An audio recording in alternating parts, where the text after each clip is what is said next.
I want attacking, purposeful football all the time. Now we're going to have backs against the wall and we're going to fight, and we're going to fight hard.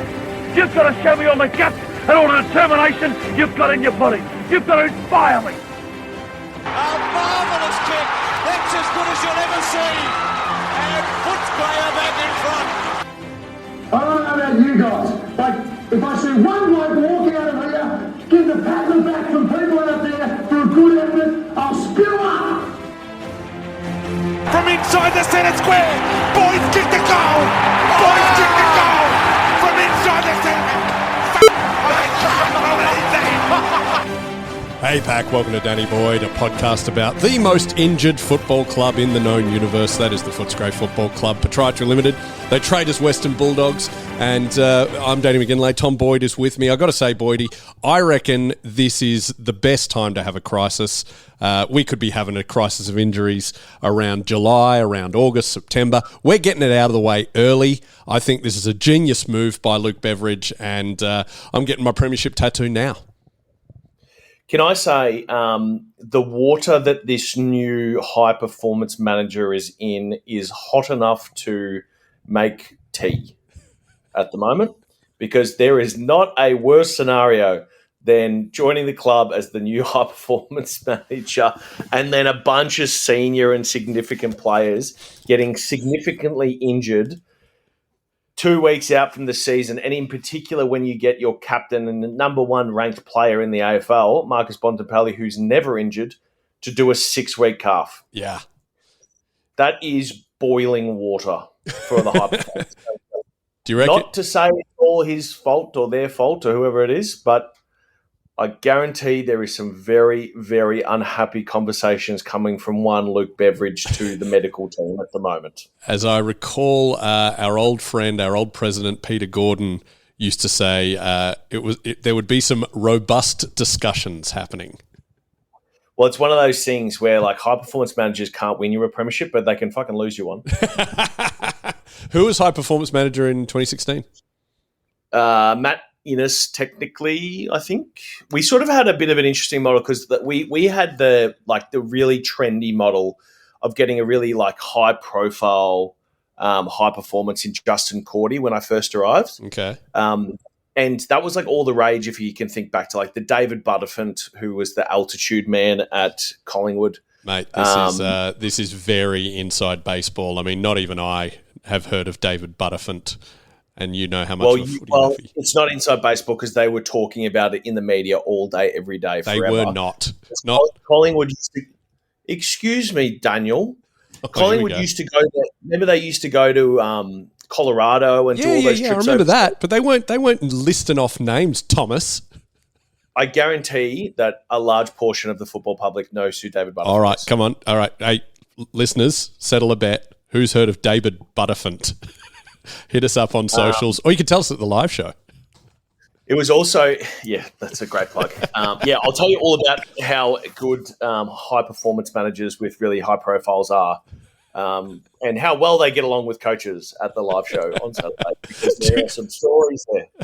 Actually, let's do a tease of something that I don't think you're going to be happy about. Boydy's going to list the 5 worst people to have ever been at the Footscray Football Club.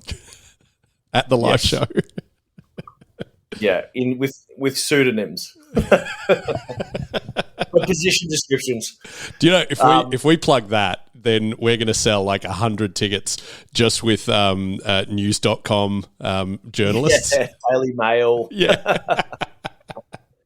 Totally. Hey, what is it? Haters and celebrators pay the same price for admission. Damn straight, yeah. There'll be Caroline Wilson and Kane Corn sitting front row centre. Yeah, with their notepads and dictaphones sitting on their laps. No, but there was a time period there where like a lot of the clubs were getting these higher profile, very expensive, high performance managers, and they were getting quite a bit of press. And then I think very understandably, all of the senior coaches who are then going into these clubs with someone who could basically like hire and fire them. Because in a way, like the head coach was starting to become like at the very least equal with these people in terms of importance. Right. And in some cases, if the high performance person had been there for a while and the coaches were changing and the head coaches were new, it was almost like the head coach sat underneath these people. And that is not a good model. No. And that was the time when, I remember, I can't remember what the name for the guy for Port Adelaide was, but they were doing the 100 in Doha or somewhere in the Middle East. Oh. And then, just before the season started, half of them did calf injuries, would you believe? Or hamstrings, because they did all this slow running instead of sprinting. And then once they started sprinting at game speed, they all got injured. Do you remember? Okay, explain what 100 is, because it's absolutely brutal. It's a very old school style of training. Yeah, it's 100 meter sprints. So you run it. You run 100 meters sprint, full blow, as hard as you can, and then how long have you got to get back before you have to do it again? I never did it. I would have died. It's not my. How do you get out of that? Well, we didn't have it at the Bulldogs. Oh, right. So okay. We weren't stupid. This is the whole point, right? So when there's most of the guys who are in that role came with a theme or a concept of what peak performance looked like. So in that example, it might have been Burgess, I think his name was, who was at Port Adelaide. He was all about volume running, right? You had to be able to do a lot of endurance. So the 100s, I think there was one example where they either did it, I think they did it twice in a day or something stupid, right? Oh, and they did. Then there was the whole heat exposure. So he was big on that as well. You train in the hot sun. The Bulldogs kind of had that theory too, where we obviously go up to Mooloolaba or Queensland every year and train in the heat up there, which is obviously hot in Melbourne anyway at that time of the year for the most part. Then there was the altitude movement. And of course, the most famous of them all was the let's just give everyone steroids. Oh, wow. Yeah, how did that work out? Yeah, it worked out with a lot of tendon issues, because what happens, would you believe, in endurance athletes is if you make muscles really, really strong and powerful, the tendons don't get stronger with it. And therefore, when you run around and kick a footy for a living, you snap said tendons. Uh-oh, hang on. I've just realised Bont's done a calf tendon injury. Are we suggesting anything here? Well, if it's true to history, it should happen around round 14. Oh, has he just been training too hard? Oh, I don't know. I don't like that there's more than a few soft tissue injuries. That doesn't bode well. Yeah.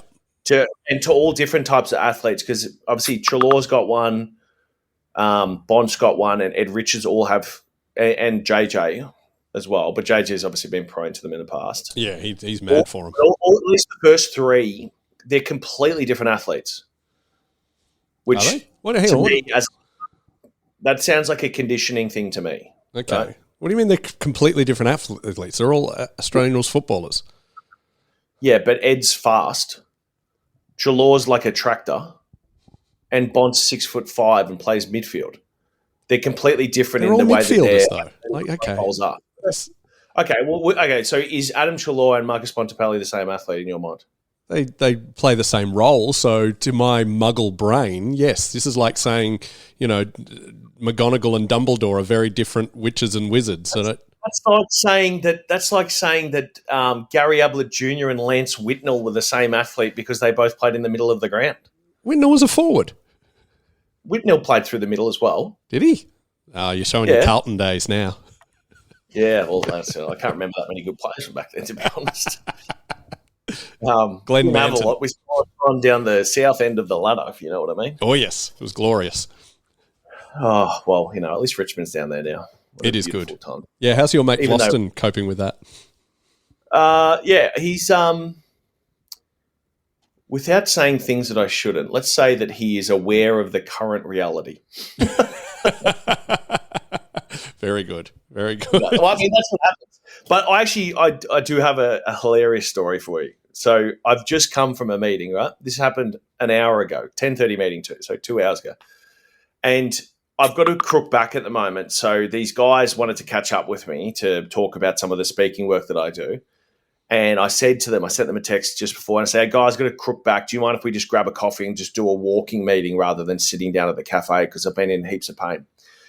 These two guys turn up, Danny. One of them has no legs. Ah.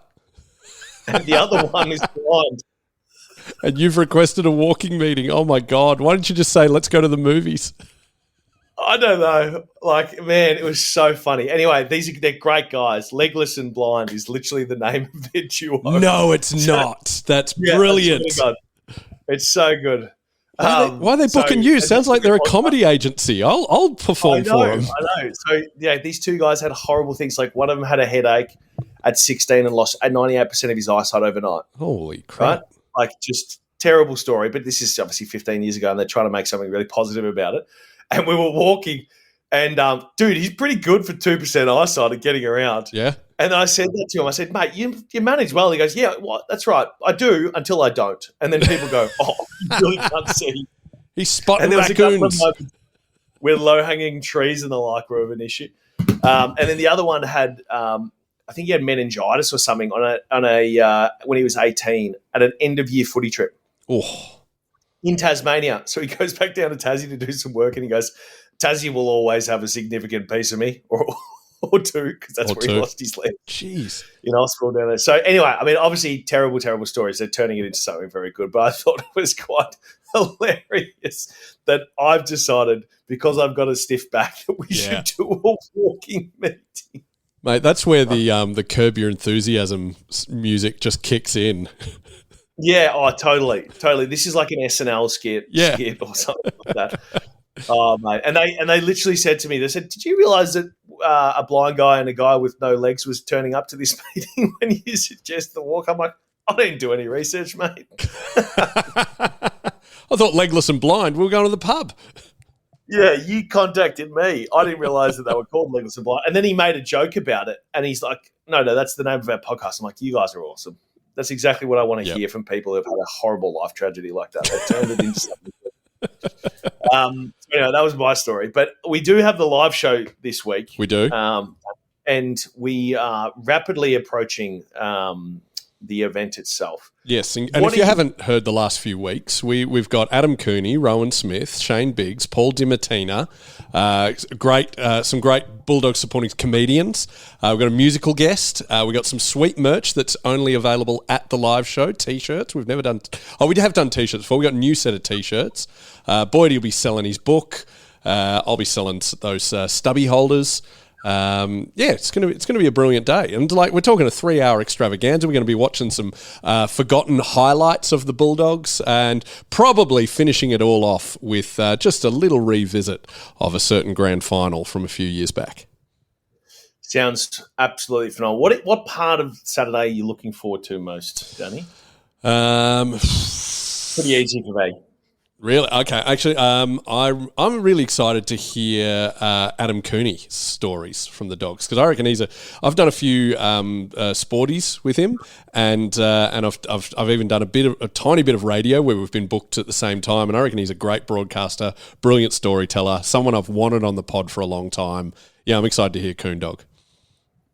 He is fantastic too. Yeah. He really is. He tells some incredible stories. I heard a inside scoop from a function recently that he did where he wasn't afraid to stand up for himself potentially in one of these, and got into a heated discussion with an audience member, much to the joy of everyone else in attendance. So I'm very much looking forward to hearing him. But I think for me, there is almost no one better to interview than Shane Biggs. Oh, yes. He is a hilarious human being. I'm very much looking forward to the great man getting up there and sharing his tales of his time at the Bulldogs, and maybe even a little bit of the opposition research that went into winning a premiership against his old side in Sydney. So, yeah, okay. This is good. I'm excited by that. Hey, I just remembered I've got a story to tell you. I was up at the Sunshine Coast last weekend doing some pre-season gigs. And I was at one of the local shopping centres just trying to get a coffee and some supplies, and there was the local, we haven't called the federal election, but the local Teal candidate was there campaigning, and suddenly I get berated by a campaign manager because I'm wearing my Bulldogs hat. And he's gone, hey, Bulldogs, how are we going to go this year? What's going on? And I'm like, mate, I can't vote for you. I live in Melbourne. And all he wanted to talk about was the Bulldogs. And then the candidate came over and chat to me. Yada, yada, yada. I now live in the seat of Fisher, and I'm going to vote for Karen Jones.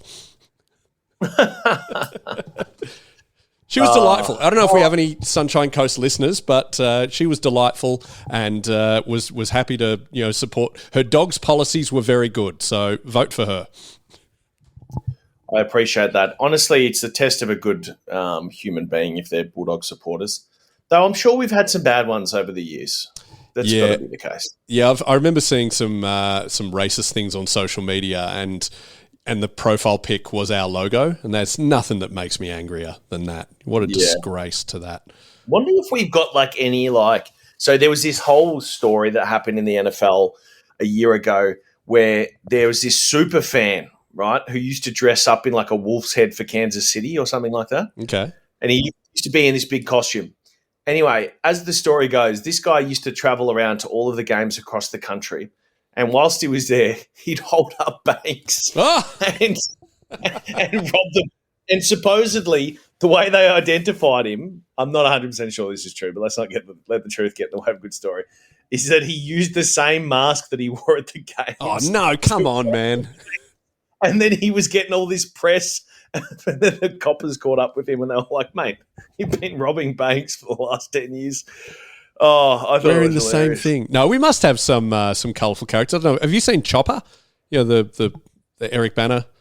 No, I haven't seen the whole bit. I've certainly seen clips of it. There's a great scene where Chopper's confronting, I think it's Jimmy the Turk, and he goes, "Whose side are you on?" And Jimmy the Turk says, "Footscray."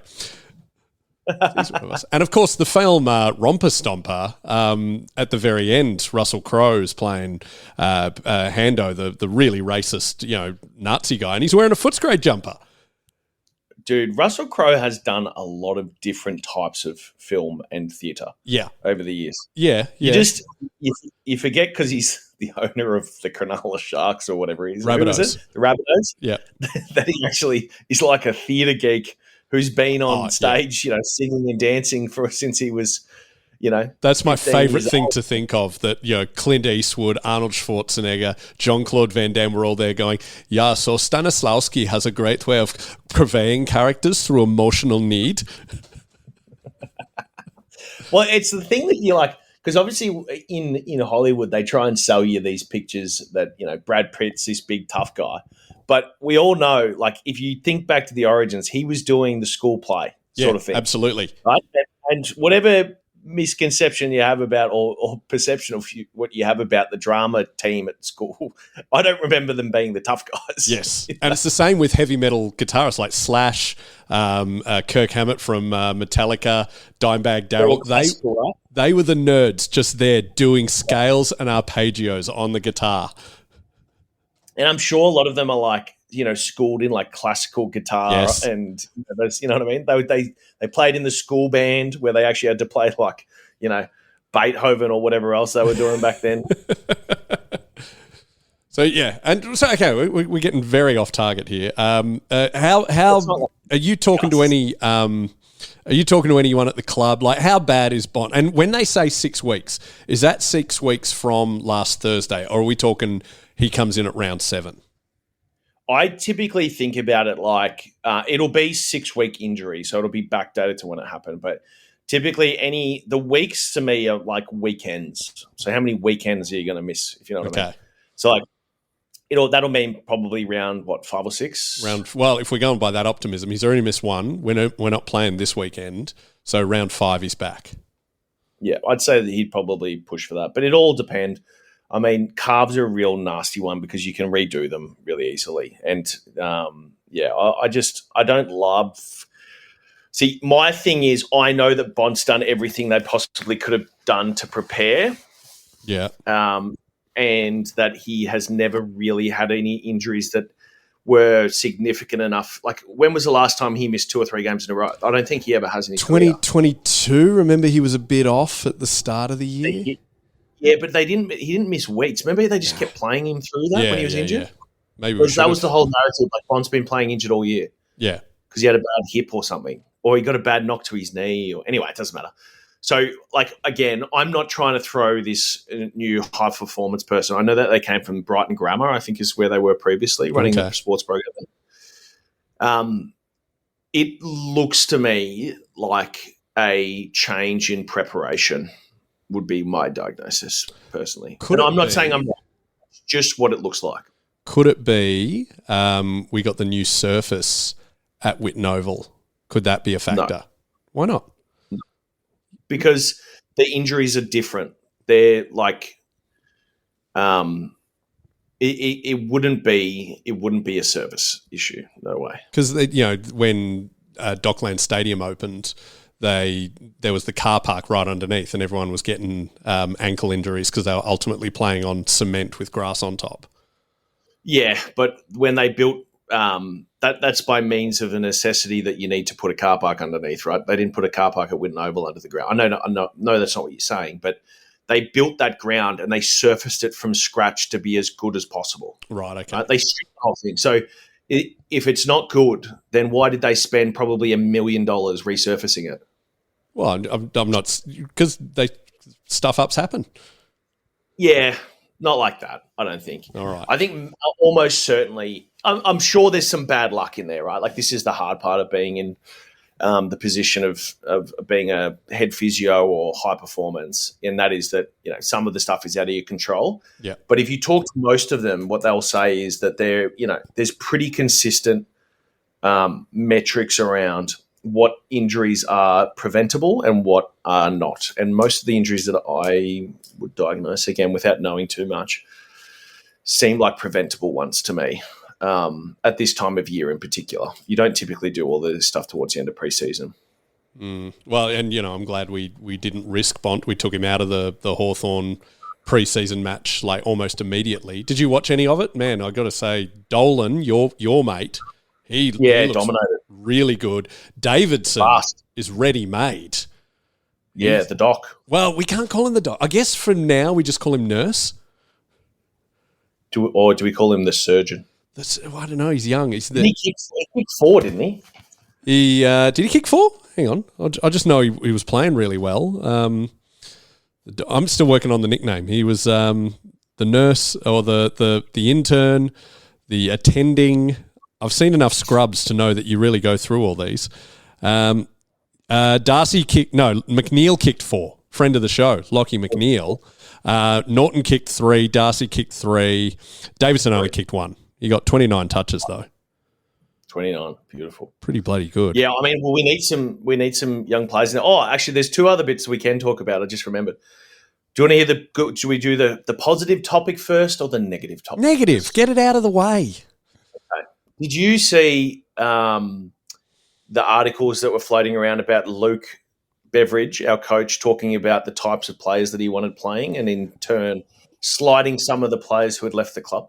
I saw he did a podcast. He went on Dylan Friends and apparently I haven't listened to it yet, apparently got quite in-depth and says he only sleeps, 5 hours a night, which famously the people I know who only slept a few hours a night were Margaret Thatcher and Kevin Rudd, and, they were both bonkers. So, Bevo is bonkers. We do know that. So, he's adding himself to that. Who was he slagging off? Well, it was sort of implicit rather than explicit in the way that he was talking that players like Caleb and Jack McRae, who aren't the fastest players on the ground, were basically excluded from the side because they couldn't cover the ground as well as others. Right? That was and I'm not trying to sensationalize this, but I don't know. Like, my issue with that way of thinking is, there was a period of time in probably the 2000 to 2010 era. I don't know if you remember this, but do you remember when there was like this obsession with picking up athletes rather than footballers? Yes. Do you remember that? I thought it was still going to this day. No, not so much. Like, I think Caleb Daniel is a really good example, because there was a period of time there where Caleb literally wouldn't have got drafted because he wasn't 6'1". Right, yeah. Right? Okay. Like, there was just this obsession with athletes coming into the game.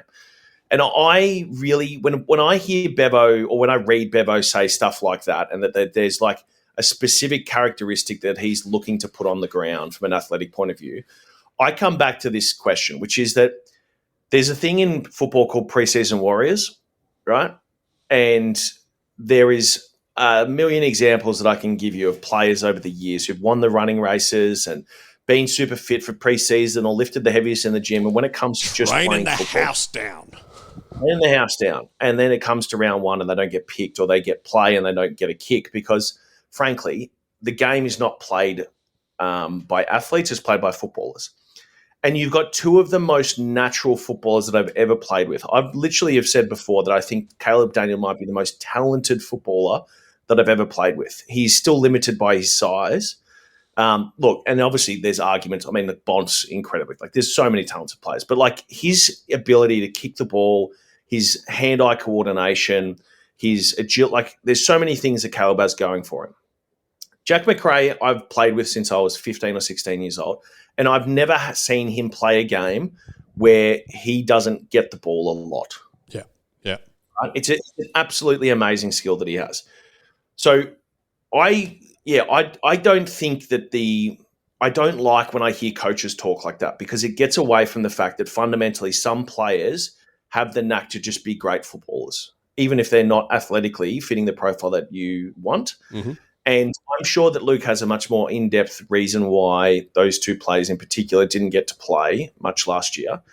But I fail to see how it's possible that two players who are both best and fairest winners at our club in successful periods of time, all Australian players in positions that are highly saturated with regards to competition, how their athletic profile could change enough in 12 months for them to go from being at the top of the top of the top to essentially not noticeable and not able to be played in our team. That doesn't make any sense to me. So I didn't love that, frankly. It feels a bit vindictive, and also it feels like there's some wavering in the vision of our coach, and no one wants that.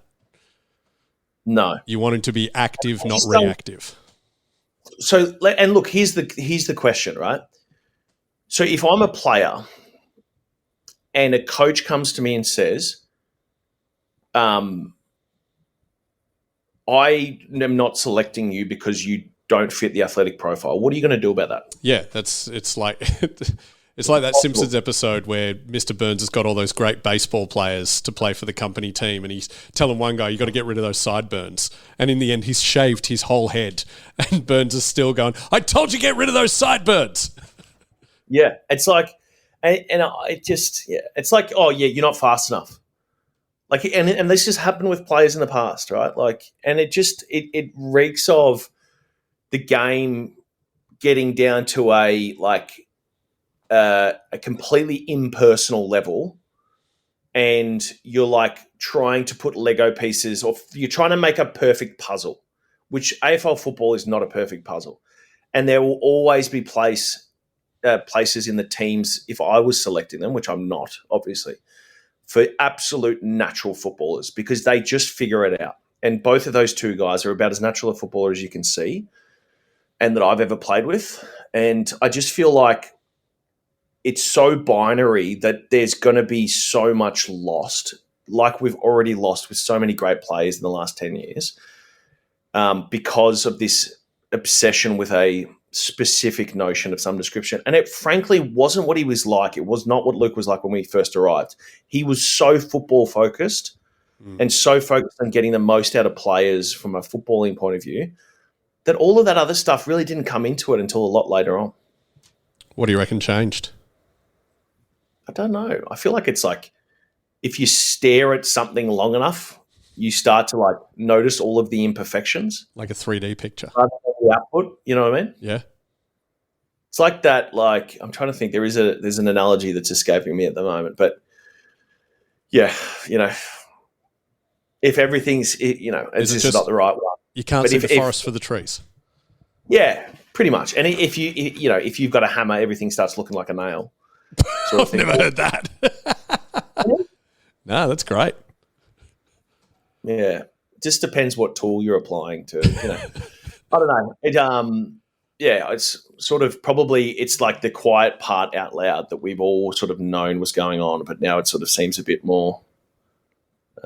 Well, I know you're saying this is a negative thing. I'm taking the positive on it. I love that you're still defending your teammates. You haven't played with these guys for 7 years, and yet you are still going into battle from them, even from your old coach.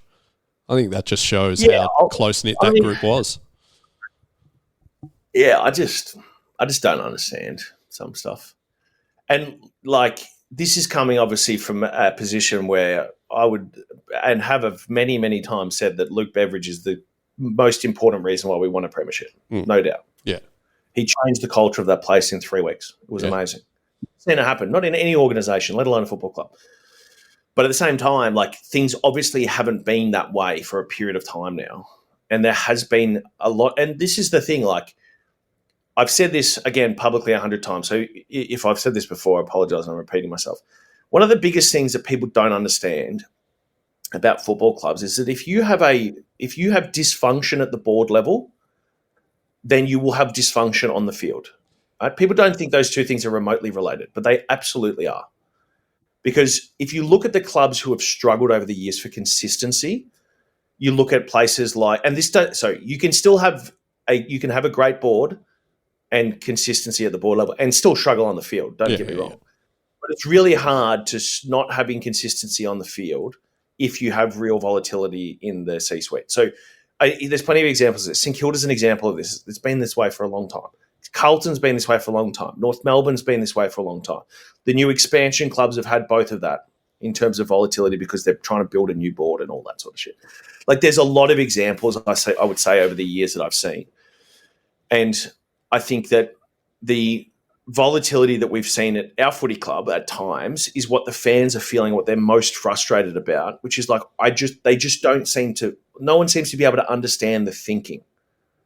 And the loyalty that we have to our former teammates that you mentioned, which I think is incredibly important, and they've earned it over and over again. There's a feeling within the fan base that's where a lot of the frustrations come from, which is like, does it mean nothing? Like what's happened in the past?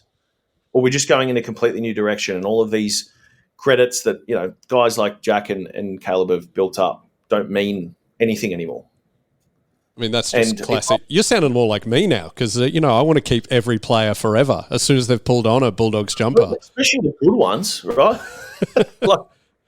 The bad ones, we come to the past players functions as much as we want. We don't want you back on the field. Well, yeah, there's a famous quote from John Kennedy Sr., the football family, not the US president. But you can win a flag with a mediocre team. You can't win a flag with a mediocre administration. No. So, but I thought, when I'm not in the board meeting, in the same way I'm not in the team meeting, I thought Kylie's getting along. We got Luke Darcy in there. I think our board's great. I'm not saying that we've got board issues. Okay, cool, good. Phew. I'm just saying that like that's a related. So, like fans, players feel volatility, and if there's not consistency, it's really hard to build something, right? Because you change your direction all the time. Yeah. Well, proactive, reactive. What I'm saying is you think about the change of direction, like you said about the vision that you noted before. There's so much collateral damage to that, and anyway, I just think I don't love hearing we're trying to find a perfect player because that's how this stuff works. Yeah, because athletes don't win your premierships, footballers do. We had a perfect player, but he had a bad back and he retired in 2019. Yeah, well, a perfect head player maybe. All right, so speaking of past players, here's the positive one. I have been involved very gratefully to be a part of the 100-year celebrations on the ground at the MCG on March 21. This is round 2 against Collingwood, our home game at the MCG, which is such a baffling concept, but we want to sell out that, and so you're going to be part. So there's like a pre-match, function or like not a play on the field. It's on the field. I got no idea what I'm doing yet, but supposedly what they're doing is they're inviting specific players from 4 specific generations of the last 100 years to be a part of the pre-game. Okay. And to be on the field and to be, recognised or something. So I will be there. I'll be at the past players function to watch the game after that. So very much looking forward to that. So obviously if you aren't coming already, make sure you get your tickets. Get down there. I'm hoping, Boydy, that all 4... Do you know who else is on the field? Are we allowed to announce it? Is it like Dougie Hawkins, Chris Grant? What do we got here? Oh, I can only imagine. I know Steve Wallace will be there. Oh, sweet. So, there'll be some... I would imagine it'll be like the Dempsey era. Yeah. The Steve era, the Johnson era, and then our era. would be my guess. You go 70. You go every decade. 70s, 80s, 90s, 00s, 10s. I think they're only doing 4 groups, so I would imagine what they're going to do is 25, 25, 25, 25. Okay, all right. Well, because it's the MCG, if you are going to recreate your famous goal from the goal square, I know Kylie, Madam President, I know the big wigs all listen to this. I'm happy to play the role of Toby McLean, and I'll jump on your back. Oh, wait, but your back's crook now. I tell you what, I will nominate my 10-year-old son to jump on your back after that, and he will play Toby. Because he's only like 40 kilos. You can handle that. Yeah. Done. Anyway, that's going to be awesome. Very much looking forward to that. That should be good. Yeah, I'm excited about that. I'm starting working on the banner for that this in the next couple of days. Banners are in, by the way. So I don't know if people know what the forwarded the banner for round one. It used to be I'd put the banner in the week of the game, but now with the new regime, I'm putting it in a bit early just so they can check it and be okay with it. It means we're great communications within the club. So the North one's already been suggested, so I'm working on the Collingwood one. And for that, I feel a lot of pressure for this one. 100 years. Yeah. Can't be fun. It's not a place to be funny. It's not a place to slag off Collingwood as much as I love doing that. I want to get something that really nails the history of the club. Yeah. I mean, I'm not asking to brainstorm right now. It's all right. I'll do it off air. No, I'm just thinking back to what I talked about after that past players function around how today's generation who is at this incredible facility and so on and so forth really stand on the shoulders of the giants. Oh, that's good.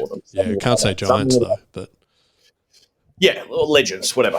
Yeah. The bull gods for them. The bull gods, absolutely. That could be a nice throwback to the premiership. So where will you be? Where will you be for round one? We're playing the Kangas Saturday week. I'm sadly in Adelaide. I'm doing a play there. And the season's starting way earlier than I expected, so I got caught out by this. So I will actually be having to watch it backstage at the Goodwood Theatre. But are you going to be heading along, or what are you doing for the big game? I will be doing something incredibly unrelated to watching football, but I will be doing something incredibly related to the Bulldogs, which is celebrating the marriage of one of the famous families. Oh. Josh Wallace, the younger Wallace member, who is marrying someone in many terms of royalty from Geelong. No, marrying a villain, a Bulldogs villain. I don't like that we're mixing blood with this family. This is not good. Exactly right. Well, maybe we can sort of... Can we say who it is? We can, surely. Give that success over to our side. Well, that's true. All right, just so you know, he's marrying Billy Brownless's daughter. Billy Brownless, who kicked that horrible goal against us in the qualifying final in 1994. But Billy's a good bloke. I'm stoked for him. You'll have a great time. Yeah, I'm really, really traumatized by that goal that was kicked before I was born. We've got to educate Boydy on all the dark times so you can make your journey to fan. Yeah, because everyone's a friend. Because the Bulldogs had such a tough time before I was alive. It's true. And also during my early childhood. So I don't need to pick up a bunch of extra enemies that I didn't need in my life. I'm just picturing tying you to a chair, Clockwork Orange style, and putting the 97 prelim on. But the problem is, you know the outcome. There was the hope that killed us all. Yeah, well, there was also a moment like last week or whenever it was when we did Triple M that you may have had an accusation against Nick Riewoldt on radio. I wonder if that made it to air. And we're never making it back, I tell you that much. There's no way that we're getting invited back on the show with Nick Riewoldt after that. Listeners have hinted that Nick Riewoldt dived in the 09 prelim and then his winning goal was a farce and it was touched and he was a cheat. I just implied it. But you said it directly to him and then followed up. It was probably the most awkward moment of my life. Because you just know, Nick doesn't strike me as a guy who takes that stuff for fun. Well, okay, Jack Riewoldt would have, but I would have thought 16 years after we could. He won on the day. Why is he so dark on it? Anyway, I wonder how many Anyway. tickets we sold from going on Triple M Breakfast. If you heard that and have started listening to the pod, please hit us up on socials, because I've got a feeling we were buried at 6:15 a.m. or something and no one heard it.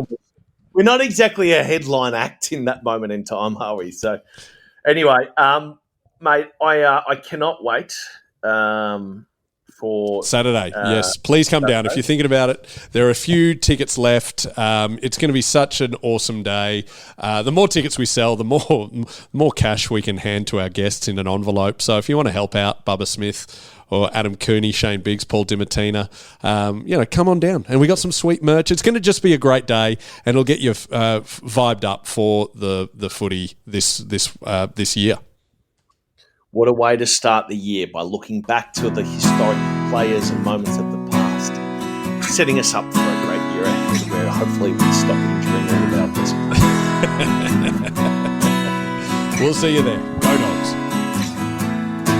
I gave my childhood to that roar of the red, white and blue sea, and the knowledge that you had to love the Bulldog boys and me. 20 years on, I feel that longing hanging in September air. But the reason I go every week is to pretend you're still there. And they will find the glory one day, and I will throw it at your feet.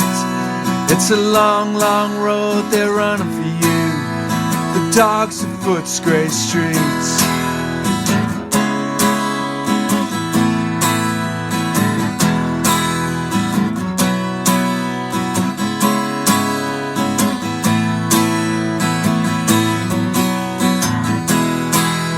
It's a long, long road they're running for you, the dogs of Footscray streets.